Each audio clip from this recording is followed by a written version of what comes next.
here to talk to you about residency interviews. It will be here before you know it, and you should definitely prepare yourself. So I'm going to talk about how I actually prepared for my own residency interviews, some of the questions you might get asked, how you can prepare before, for the middle of it, and for the end of your interview day. How the residency interview day ran pre-pandemic and how it might run pandemic time. The way residency interviews worked is usually there would be a residence dinner the night before where you get to interact with the current residents. You have dinner with them, you can ask them any and all questions you want just to get a better sense of the residency program, how it is, how their experiences have been, and all of that. So like the next morning, you wake up early, you go to the institution that you're interviewing at. Usually there's a breakfast of some sort, and then the program director will give you like a presentation. Here's our program, here's what we have to offer, here's why we think that you should come here, here's why we're so special. And then usually, if depending on how big the group is, they'll split you up into two groups. So one group might stay behind, conduct their interviews, and then the other group will go do a tour of the facility. So residency interviews I compare to speed dating. The reason I say that is because it's not common where you just have like a panel of people that you're talking to. Now it's like a bunch of mini interviews. So 4 to 5 people, program director, some other faculty and staff, and sometimes a resident, a current resident. You have about 15 to 20 minutes with each person, and then you finish, so you have that interaction with them. You either come back to the room and like you're in like intermission, or like you just go to the next room and you interview with that person. It can be very exhausting. I was always super tired because like I would like turn it on, turn it off, turn it on, turn it off, turn it on, turn it off. You have to be charming, you have to be personable and all that, and sometimes it's hard to do. So things that I did to prepare for my own interviews include the following. I actually got an Audible audiobook called 100 Residency Interviews Questions, Answers, and Rationales, and it was technically for pharmacy residency interviews. However, a lot of those questions are applicable to interviews for a medical residency as well. I found that to be very helpful because they asked a ton of questions, and sometimes they're questions that you would have never thought that you could get asked, and like they explain, here's a good way to answer it. Don't be long-winded, don't be too short, just be thoughtful, concise, and genuine in your responses, essentially is what that book explained. And then it also kind of got me to think about what my answers would be. So I highly recommend that book. So the way that I prepared for my interview, so pre-interview, I would look up the program. I would see what projects or research opportunities they had going on, what they had to offer. Preparing your questions, thinking about it. Very common questions you'll get asked is, tell me about yourself. Where do you see yourself in 5 years? Where do you see yourself in 10 years? And like those are important things to actually sit down and think about.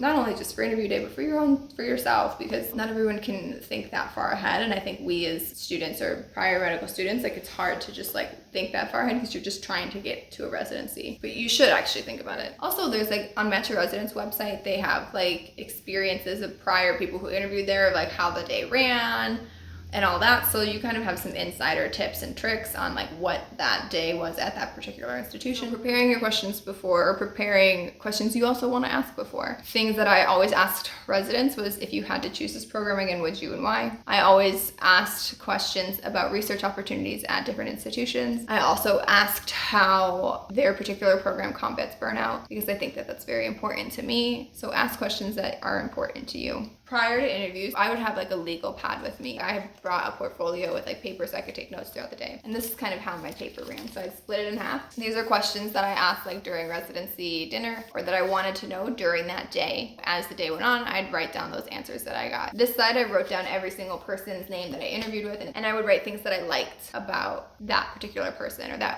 what we talked about, because I wrote personal thank you notes to everyone that I interviewed with, and then this way I could put specifics about our interaction. That way that person would also remember me more. For instance, the program director here used to play rugby. I also used to play rugby, and he went to the World Cup of Rugby the year prior, so we talked about that, and so I put that in my thank you note, that it's like, always nice to see or interact with a fellow rugger that's actually in the industry that I want to work in. Some of the things that you all asked about was like, how do you talk about low step scores? I can attest to that because I had a really low step score, which was a 197, a step 1 score, and I don't care that you know it because it matched, so it doesn't really matter anymore. I've only had one program where they literally pulled up my CV and were like, oh, I see that this is what you got for a step score. What happened? I was honest. I don't think I prepared appropriately for the exam. I also think that not getting the testing accommodations that I had been used to for the last 10 plus years was a hurdle that I had to deal with. However, don't linger on the fact that you did bad or make excuses for yourself. Also point out the fact that you did better. I did 30 points better on my step 2, so I talked about that. Yes, I had this bump in the road. I thought it was all over, but I didn't let that stop me. So show that you can overcome a difficult situation or circumstance. Other questions you always get asked is, tell me about yourself, which I hate that question because I'm like, I'm Jessica, I'm from here, and I went here, and I just felt like I walked through my CV usually. So I don't know how to tell you to answer that question.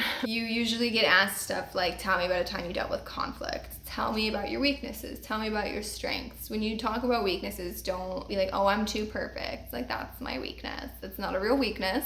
Okay. One thing that I talked about is like, I ruminate on my mistakes and I'm really hard on myself. However, put a positive spin on it in that, like, even though yes, I am hard on myself, I try not to make those mistakes again and learn from them. Other questions you get asked is, where do you see yourself in 5 years, 10 years? What subspecialty do you like or do you see yourself going into? And someone asked this question as well, like, what if you don't know? Like, do you need to know your entire career plan beforehand? And no, you don't. But have a good idea of maybe this is what I want to do. Right now, this is what I want to do. And that's what I would answer. It's like, right now, yes, I particularly am interested in sports neurology, but I'm open to anything because I want to learn about all the subspecialties in my particular specialty, which is neurology.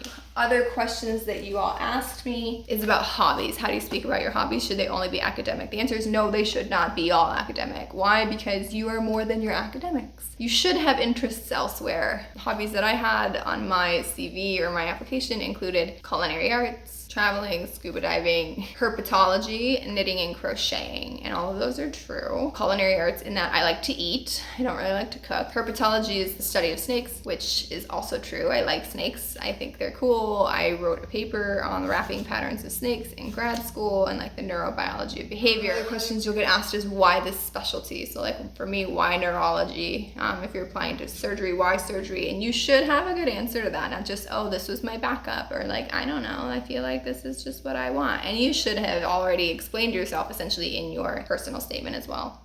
Other things that you all asked about is how to deal with a difficult question if you didn't prepare for it. And my advice on that is don't panic. Take a second and think about it and be honest. I mean, you're gonna get asked hard questions. I actually never experienced getting asked like inappropriate questions, so I don't really know how to answer that or like speak to that because I never got asked anything like that. But difficult questions, don't panic or get flustered. Think through it. They're trying to get to know you. Some advice that I did get was be wary of programs that only pimp you on questions. And I had that experience actually one of my very last interviews. I got pimped on questions straight out the bat. And the reason why you should be wary of programs like that is because they might not be the best teaching program in that they want to see where you're at baseline, so they don't have to teach you much more. I hated that interview. It was so bad. It was so bad. And that was also like a panel, so it was like a bunch of people. And honestly, at the end of it, when they asked, do you have any more questions? And I was like, no, do you have any more questions for me? Like, do you want to actually get to know who I am, or like anything else you want me to explain on my CV? And they were like, no. Just pay attention to that. During your interview day, just make note of what you liked, what you didn't like, and take extensive notes because that's going to be helpful months down the road when you make your rank list, because you're going to forget.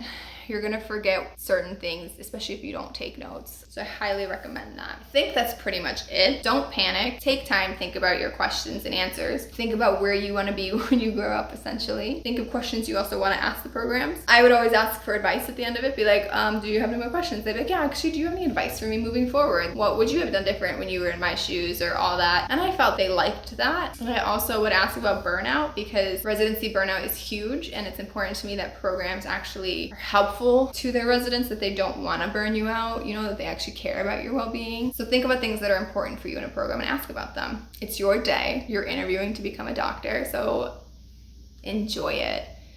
Don't get yourself so freaked out that you don't actually let your true self shine through. And you're gonna be great. Good luck this cycle. You guys are gonna do great. You're gonna get the job. You're gonna get the residency. Don't make it any more stressful than it needs to be. You're gonna crush it. And good luck this year, guys. I mean, it might be on Zoom, but same things apply.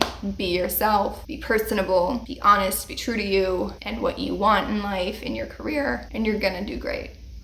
I hope this was helpful. Thank you for all your questions, things that you wanted me to talk about and touch on. If this is helpful, please feel free to share it, repost it, and all of that. I am here to help, and I've enjoyed being helpful in the content that I'm putting out there for you all. Please don't hesitate to reach out if you have more questions. All right, till next time, I will see you guys